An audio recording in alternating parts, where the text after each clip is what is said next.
Voilà, Caroline va se présenter parce que Caroline vient de loin. Oui, de Montréal. Donc moi, j'ai une pratique qui est multidisciplinaire. Je travaille avec le dessin, mais aussi en performance dans le champ des arts visuels. Je fais de la sculpture, de la vidéo, de l'installation. Mais le dessin est toujours peut-être la chose qui est au centre de ma pratique. C'est vraiment le geste quotidien. C'est autant, c'est de là que viennent les idées pour tous les projets. C'est toujours le projet qui décide quelle forme ça prend, mais il y a toujours du dessin à la base.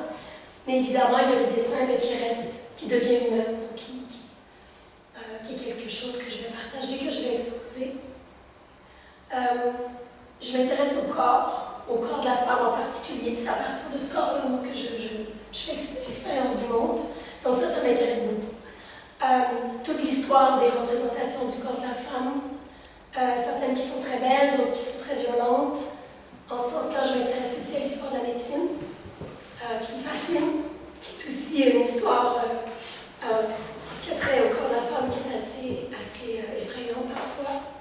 Donc, il y a tout ça qui peuple un peu mon imaginaire, mais aussi cette idée d'un corps poreux.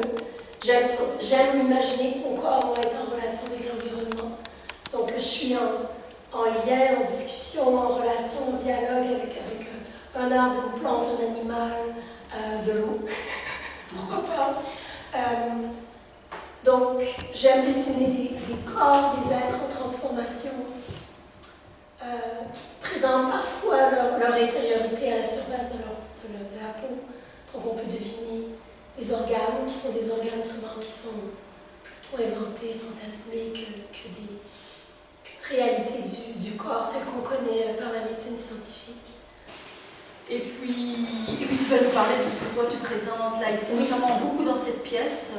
Donc j'ai amené plein de choses. J'ai amené des œuvres qui sont en fait plus anciennes, comme ces grandes couvertures que j'ai commencé qui ont été imprimées en 2010, qui ont été peu présentées. Puis ça va jusqu'à des œuvres que j'ai produites pour l'exposition. Donc peut-être commencer avec ça. Quand on a commencé à parler de chair d'eau, je voulais regarder un peu dans ce que j'avais fait avant. Puis je suis retombée sur ces couvertures. J'aime bien l'idée de ces corps qui sont en suspension sur ces couvertures. Suspension qu'on expérimente dans le rêve, mais aussi dans l'eau, dans le sens où il y a une créature qui est là, une espèce d'insecte qu'on retrouve de l'autre côté de la porte aussi. Désolée, j'ai une extinction de voix, mais ça va aller. À la base, c'est une larve de libellule. C'est un insecte que j'aime beaucoup. Dans sa forme larvaire, elle vit sous l'eau. Ça ressemble un peu à une araignée un peu étrange. Mais j'adore cette métamorphose parce que quand la larve est prête à devenir libellule, elle sort de l'eau, elle s'accroche à une roche comme une brindille, et là, la libellule sort de la peau de la larve par le dos et s'envole. Et ça a toujours été un insecte que j'ai beaucoup aimé pour cette capacité de métamorphose qui lie l'eau et l'air, en fait, à travers un seul être. Je me dis, c'est quelque chose de beau que j'aimerais, moi, pouvoir transformer mon corps, pour peut-être avoir un corps mieux adapté à certaines situations dans la vie. Donc, ça reste le travail depuis très longtemps, ma fascination pour cet insecte. Donc, je les ai ressortis en me disant, je les ai mis dans la valise, parce que tout est arrivé dans la valise, en me disant, on décidera, mais je suis contente qu'elles aient trouvé leur place ici. Puis, après, peut-être j'irai vers les plus récentes. Donc, cette série-là, que j'ai appelée Sourcière profondeuse, donc pas sorcière, mais sourcière, celle qui cherche l'eau. Sourcière. Oui. Puis j'avais cette idée de partir de couleurs un petit peu plus verdâtres, terreuses, qui sont liées à l'eau de mon lac adoré, où je vis. Une eau brune du nord où on ne voit pas le fond, où il y a des poissons qui se promènent, on les sent plongeants, mais on ne les voit pas. Une eau un petit peu mystérieuse, disons, donc, au niveau des couleurs. Et je voulais des corps qui cherchent. J'aime bien les mains qui cherchent les pieds et les jambes, qui sont quand même fermement ancrés dans le sol, qui cherchent aussi. J'explique jamais les dessins en détail. J'aime bien que les dessins posent des questions un peu ouvertes. J'aime imaginer que ça agit sur notre corps à nous, quand on les regarde, qu'on s'imagine plein de choses. Donc je vais pas vous raconter chaque dessin un après l'autre, mais il y a vraiment cette idée de chercher l'eau au fond du corps, l'eau qu'on porte, l'eau qui nous traverse, l'eau qui est sous nos pieds, l'eau de souvenirs. Donc il y a vraiment de cette série que j'aime beaucoup et que quand je les ai faites, en fait, je les ai faites sur un papier qui fallait que j'aime beaucoup. Et je ne savais pas comment j'allais les présenter ici. C'est quand je suis arrivée dans la galerie, je me suis dit, ah, mais il y a toutes ces belles maths. Et c'est ici que je me suis dit que j'allais venir les insérer comme des personnages prêts à agir. Donc il y a ça. Et il y a la série des rouges, je les appelle les rouges, qui sont là avec celle qui est derrière. Puis là, on est dans des... j'aime bien le rouge. Le rouge, c'est le sang, mais c'est aussi, pour moi, presque un état colérique ou heureux, ou qui oscille entre les deux. Donc j'aime bien l'ambivalence des formes puis des corps que je dessine. Ils sont heureux et douloureux, ils sont attirants et repoussants. J'aime bien cette espèce d'ambiguïté que je cherche. Donc, des corps qui sont à peine esquissés, on voit l'intérieur, on ne sait plus qu'est-ce qu'on regarde. Celui-là qui est beaucoup aussi sur le désir, sur la sexualité de la femme, sur quelque chose de plus, peut-être de plus souterrain, peut-être qui est plus lié à des tabous aussi. Remettre ça en jeu. Et on fait Ben, pourquoi pas? Oui. François, est-ce que vous parliez du côté douloureux, et moi, je suis venue samedi passé, et on en avait déjà parlé la fois passée de cette vue-là, et même les autres, je trouve qu'il y a, pour moi, je ne sais pas, peut-être que je suis la seule à voir ça, mais pour moi, il y a quelque chose de très douloureux et de très violent dans... Mais voilà, non? Mais je vais continuer. Oui, mais gardez bien ça. Gardez bien ça. On va continuer à péréginer ensemble. Oui, je voulais savoir si c'était. Je serais répondu ou bien si ça vous parle de ce que je vois et de ce que je pense. Ça m'a suivi quand je suis rentrée chez moi. Cette impression-là, quand j'ai regardé, j'avais cette impression en partant. Je me dis, il y a quelque chose comme de. Je sais pas, une violence, une agression. Pour moi, il y a quelque chose de puissant. Oui, il peut y avoir de la douleur, il y a du jeu, pour moi, il y a des images qui sont pleines d'humour aussi. Mais c'est un peu toujours cette ambiguïté, moi, qui m'intéresse. Ça m'intéresse beaucoup. Puis la douleur, la violence, ça fait partie de la vie. Donc j'aime bien voir tout ça dans un dessin. Et le beau, et le fin, et le très doux, et le puissant, et peut-être quelque chose de violent. Moi, quand je travaille sur mes dessins, je suis dans la joie. Je suis vraiment dans la joie. Donc, peut-être que ça relativise. Je sais pas. Mais je ne sais pas. Oui, mais j'ai envie par rapport à ces deux aquarelles-là, j'ai envie de lire un texte qui est affiché de l'autre côté, en lien avec l'avance, et qui est en lien, je trouve, avec ceci. Donc le texte, c'est « Que deviennent les eaux en moi ?» Ces eaux vertes perdues il y a si longtemps, dans le plus profond de mon être, je les recherche inlassablement. Du bouillon des plis de ma robe au seau de fer enfermant ma tête, parfois je les entends ruisseler, depuis le lointain, verts vestiges ourlés de cyprine, inondant les terres enfouies de l'Est, et en moi, clepsydre, mon corps à l'écoute du temps. Et en fait, des personnes ont parlé au vernissage de c'est quoi la cyprine. C'était un mot qui tournait en boucle en moi.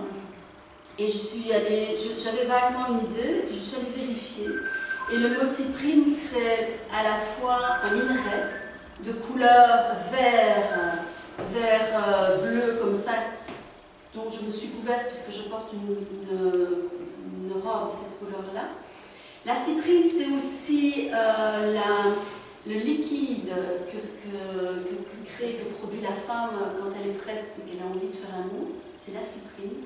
Et la cyprine, c'est aussi un mollusque, donc un coquillage qui vit au fond de l'eau et qui est pas si joli que ça. Regarde. Moi, je le trouve très beau. Mais moi, je le trouve très beau aussi, mais par rapport à cette femme avec, on dirait qu'il y a des filaments qui lui coulent de la tête, qu'elle est quasiment un coquillage, hein, elle est tout à fait coquillage. Ce sont les mêmes couleurs, c'est vraiment verte. Voilà, et ça, voilà, j'ai voulu lui montrer ce que c'était une cyprine, mais elle l'avait déjà créée, elle n'a pas attendu d'avoir mon coquillage pour le créer. Mais je repars avec. Ah oui, mais tu repars avec. Voilà, donc c'est.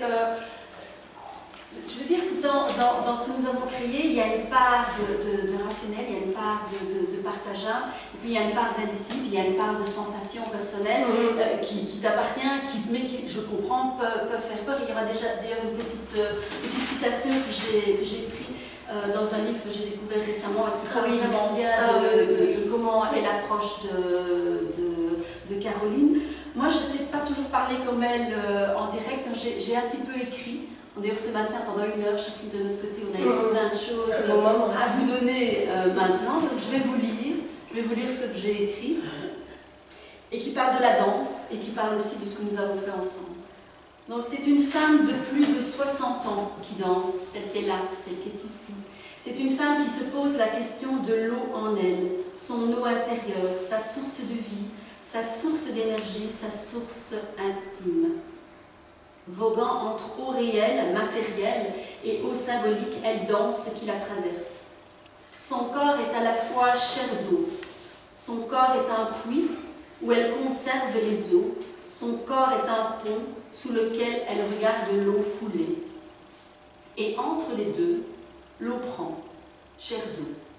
Chair d'eau, c'est peut-être cette recherche de l'être le plus complet, avec ce qui coule, ce qui est positif, mais aussi ce qui stagne, ce qui s'engorge, ce qui fait peur, ce qui fait eau noire en elle.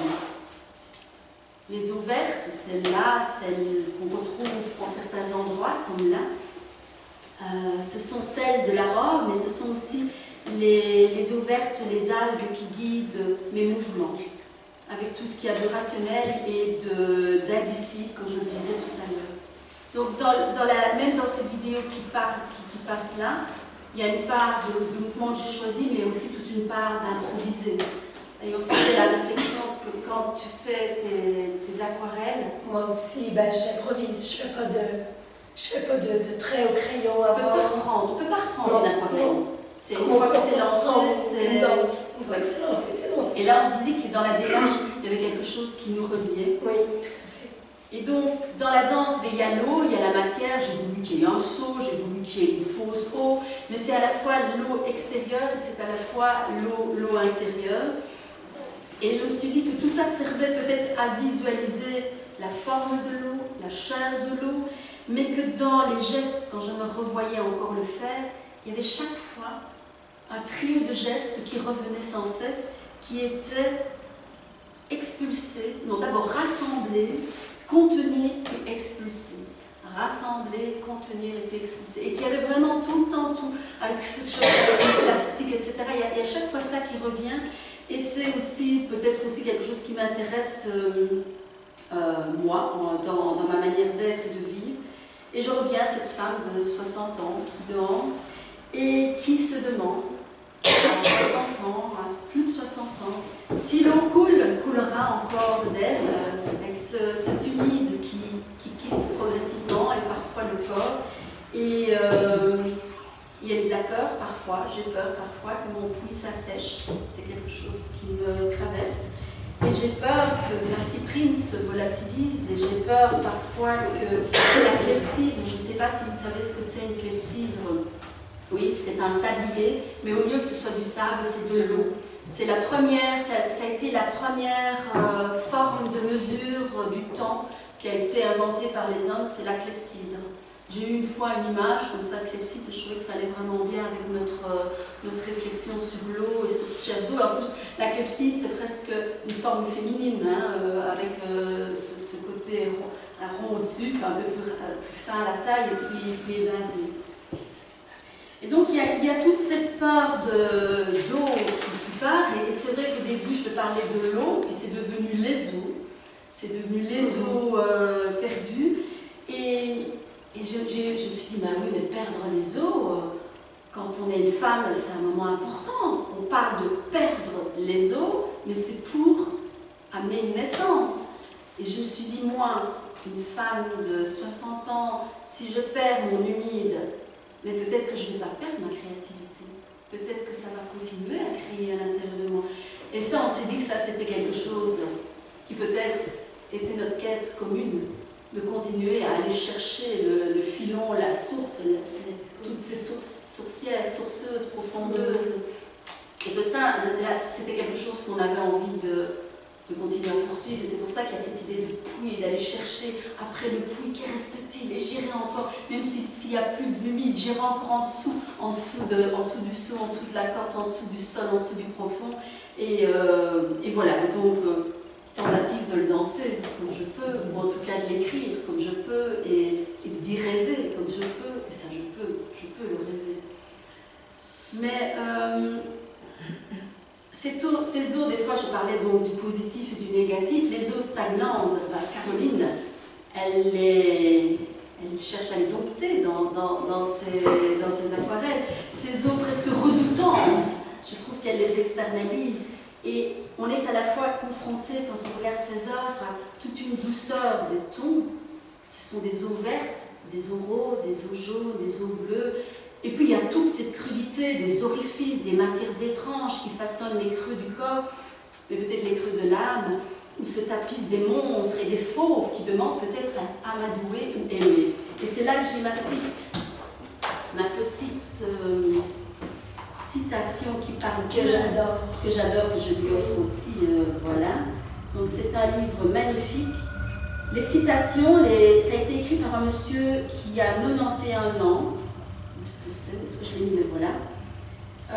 Il a écrit un livre magnifique, Vivre, avec des photos d'un artiste qui s'appelle Nicolas Kozakis, qui est plus connu pour son travail d'art conceptuel, mais ici, dans ce livre, il a mis des photos de sa Grèce natale, où il retourne tous les étés. Donc il y a des photos très très belles en noir et blanc. Et le philosophe écrivain a divisé son livre en plusieurs chapitres, et dans le chapitre dédié à l'existence, un labyrinthe, notre existence, un labyrinthe, il dit à un moment donné, mais pourquoi ne pas descendre en soi pour amadouer ces bêtes qui ne deviennent féroces qu'à force de n'être pas écoutées? Et je trouve que Caroline a une compétence à aller écouter les monstres en elle et à les rendre un peu aimables ou un petit peu. Il continue à faire peur hein, quand même, je suis d'accord, un petit peu. Mais voilà, et alors il y a un autre paragraphe qui dit: les fauves tapis en nous ne demandent que la reconnaissance de leur présence pour ne plus nous déchirer. Et enfin voilà, je me suis dit que cette envie de continuer à sortir de soi, par la danse, par les textes, par les aquarelles, et cette mise en forme de...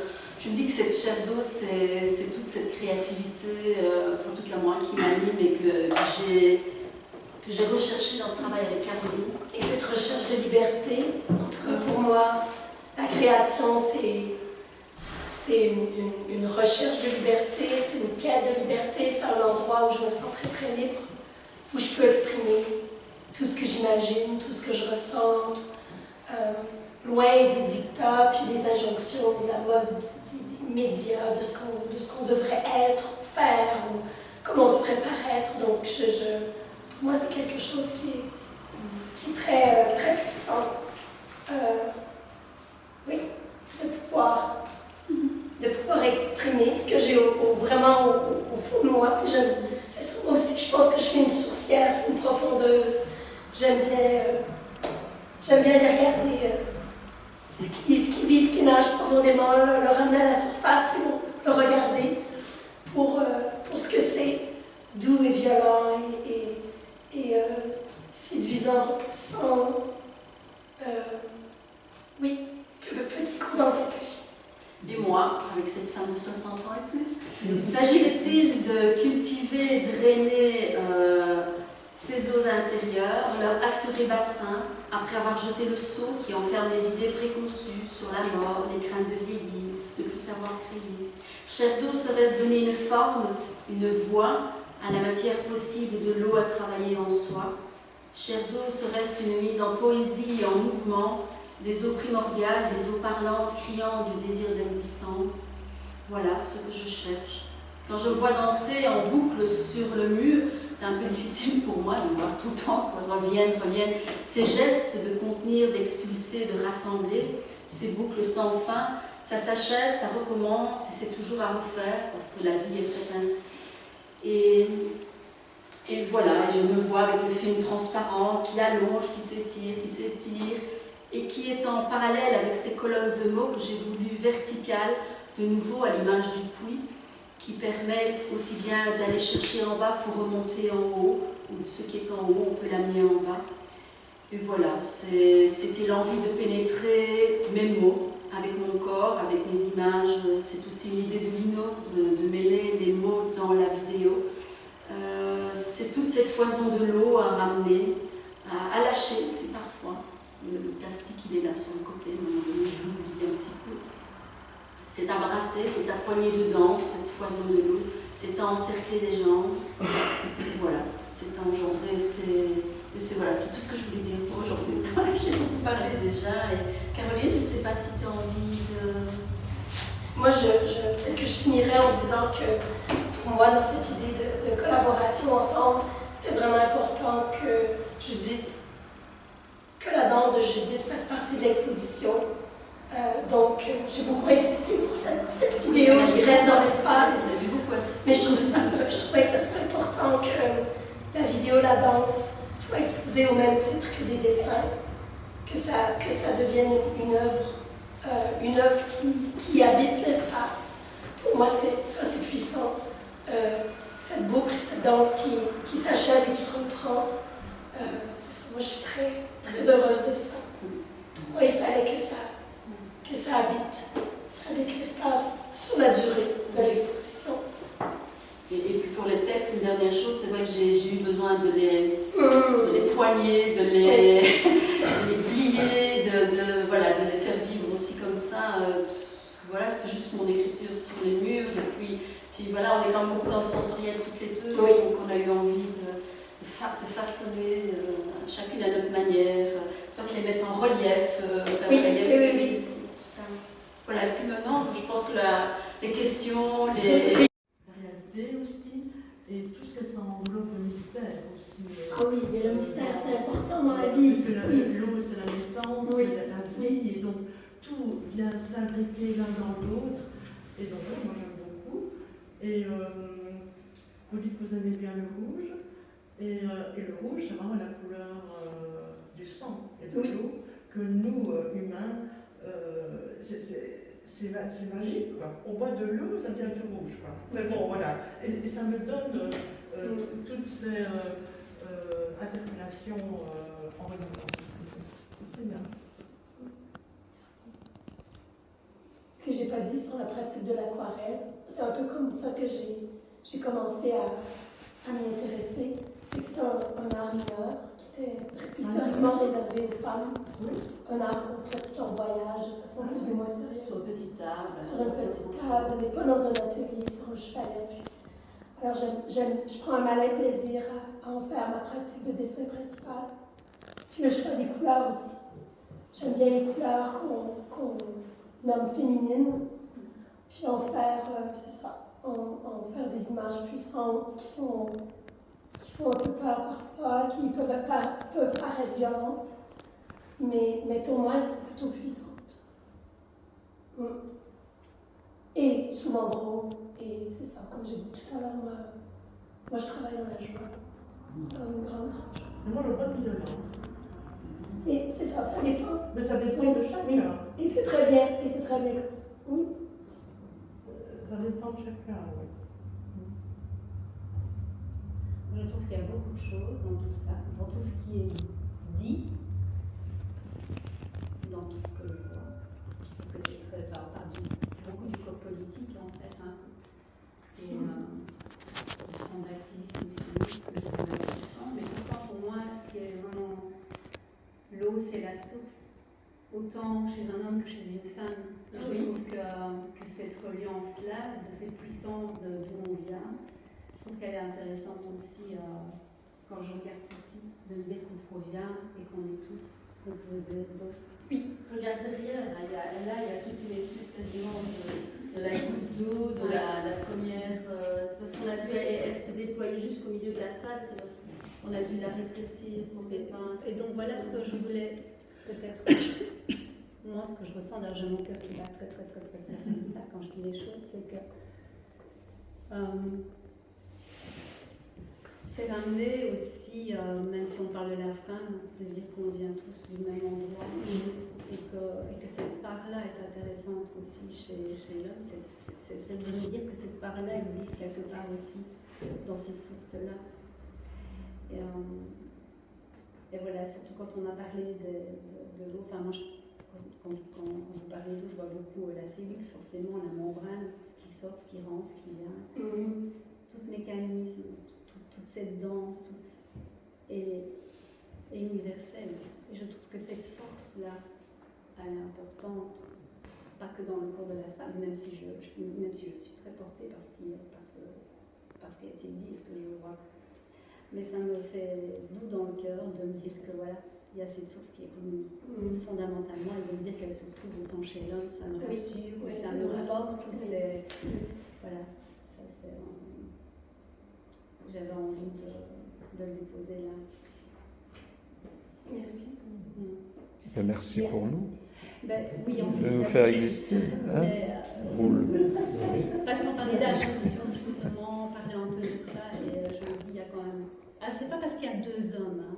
Alors oui, peut-être, voilà, mais c'est aussi parce que je le ressens comme ça, de revenir à cette unicité, cette force qui nous constitue chacun, et même si on parle du corps politique, je trouve qu'il est important justement de remettre un peu de rondeur et de réinclure. Ce qui réunit l'homme et la femme, c'est la mère, voilà. La grande bleue, qui est l'origine de tout finalement, à l'origine de la vie. Et donc, c'est après qu'on divise, mais oui, forcément, il y a un moment... Au départ, il y a un moment de grâce. Mais il y a un moment de grâce, de suspension et ça, j'avais envie de lui poser parce que j'ai mon cœur qui battait très très vite comme ça. Merci. Et par rapport à l'assèchement, c'est une question que je trouve vraiment... elle me perturbe beaucoup, moi aussi, ce côté d'assèchement. Et en même temps, je me dis que on est de l'eau dans de l'eau.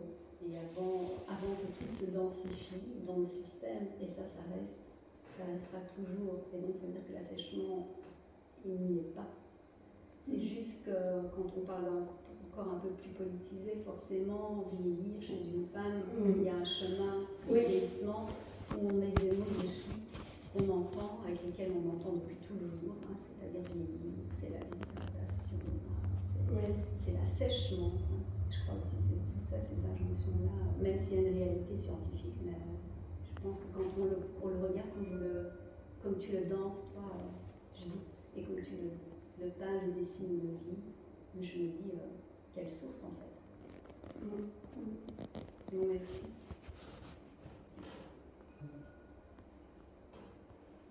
Oui, merci de partager tout ça.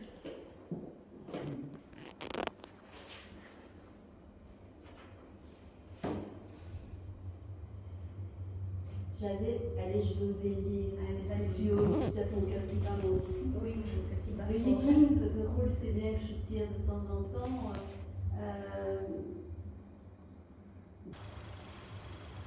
allez, je vais oser le lire. Allez, Si vas-y. tu oses, tu as ton cœur qui bat, moi aussi. Oui, je vois qui va. Le Yiking, que rôle c'est bien que je tire de temps en temps,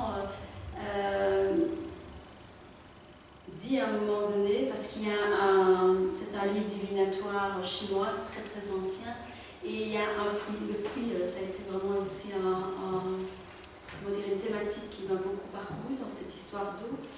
Et alors à un moment donné, il parle du puits, le Yiking, et il dit tout homme au cours de sa formation, peut puiser à la fontaine intarissable de la nature divine qui est son essence profonde. Et donc c'est tout homme, c'est la femme, c'est l'homme, et ça va bien au-delà du corps, bien sûr, c'est ça qui est bon aussi. Non, et puis c'est bien parce que là, on parle aussi quand la femme jouit ou qu'elle a l'orgasme, on parle de femme fontaine. Donc c'est, parce que tu as utilisé le mot fontaine, mais j'y pensais tout à l'heure. Oui.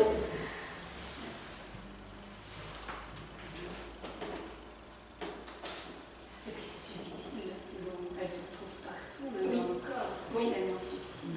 Tous nos systèmes sont fondamentalement Oui. On la contient, traverse. C'est beaucoup des mots, et puis que quand on danse, c'est encore autre chose.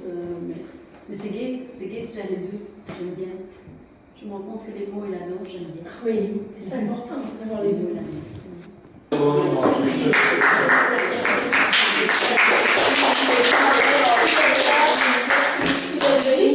Comment s'appelle l'appareil à s'habiller, mais la clepsydre. Clepsydre, il est dans le CLEVSYD.